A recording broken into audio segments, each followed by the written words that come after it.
वफादार मंत्री ने ही अपनी रानी के साथ भोग वासना करके उसे छोड़ दिया।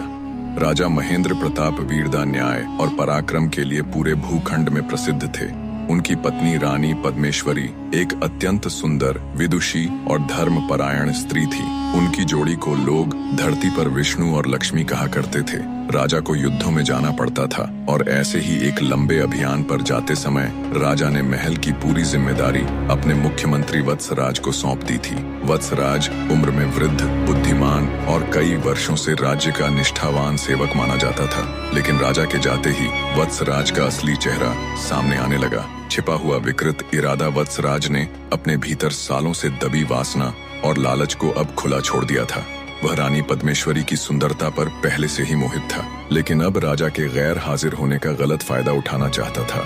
वो रोज रानी के पास राज्य के बहाने से आता, कभी उनके भोजन में कुछ मिलाता, कभी मंदसुर से लाए इत्रों की बात करता।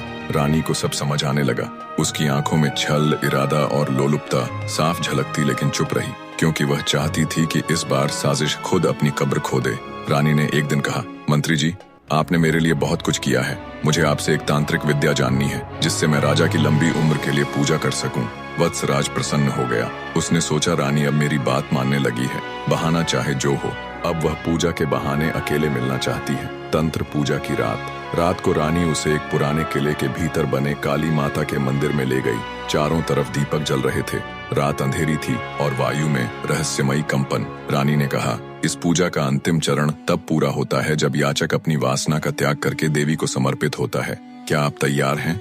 वत्सराज हंसते हुए बोला, मैंने तो अपने जीवन का हर क्षण तुम्हारे लिए समर्पित किया है रानी। और जैसे ही उसने देवी की मूर्ति के सामने सिर झुकाया, रानी ने पीछे से तलवार निकाली। वह वही तलवार थी जो राजा महेंद्र प्रताप युद्ध में ले जाते थे। रानी ने उस तलवार से एक ही बार में वत्सराज का सिर धड़ से अलग कर दिया। वह बोली, जिसने भी एक स्त्री की मर्यादा पर हाथ डाला, उसका यही अंत होता।